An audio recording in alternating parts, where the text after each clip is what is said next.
So, you found a buyer for your house. What do you do next? Hello, I'm Robert Chambers with the Chambers Group at Engel Volkers Colorado Springs. I'll answer that question today on Realty Talk. A lot of times when a seller's house is about to go on the market, the seller will put the news out to friends, family, and on social media about the upcoming or active sale of their property, which is great. Sometimes those posts and conversations will lead to the interest of a potential buyer, which is also great. But what do you do next if you're the seller? This is exactly what you do. If you already have signed an exclusive right to sell listing contract with your realtor, it's best not to mention anything to the potential buyer about price, condition, or any other point of negotiation, especially if the house isn't already listed, because things could change between that conversation and the time the house goes on the market. Simply stop the conversation and let them know that you will give their information to your realtor and then share your realtor's information with them as well.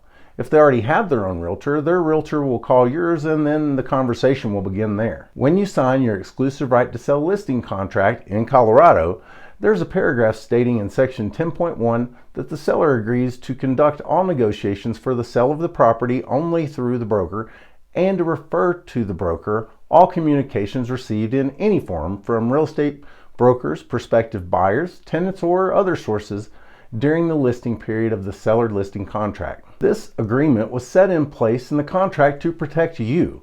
So the answer is right there, and it provides the perfect response to a potential buyer who's pressing you for more information. When you decide to hire a realtor, their job is not simply to put a sign in the yard and advertise it everywhere. No, it's much more than that.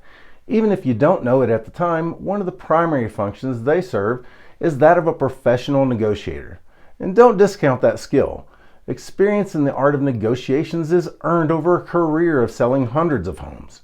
Almost every step of the sale of a home can be a point of negotiation, from the offer and what goes into it to the inspection, resolution, and what is agreed to and who pays for what. Listen, nearly every time I've worked with a seller who had conversations with a potential buyer about the details of the sale, instead of letting the buyer know that they must only relay questions through their realtors, the seller had given away something they didn't mean to, and they usually regretted it.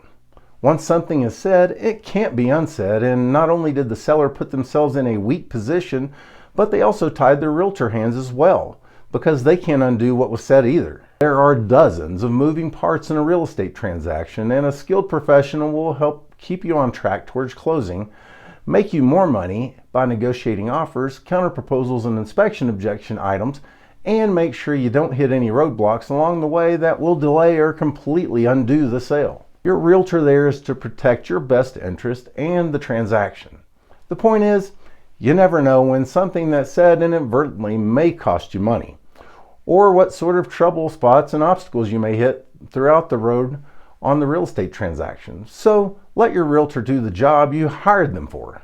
There are so many functions that a realtor serves for their clients, and I couldn't possibly distill them all here in one video. So if you're interested in learning more about the many things a realtor can do to serve you, leave a comment below or simply text me. My information is coming right up. Hey, I hope you have enjoyed receiving this information, and if the Chambers Group can personally serve your real estate needs, we'd be honored to be of service.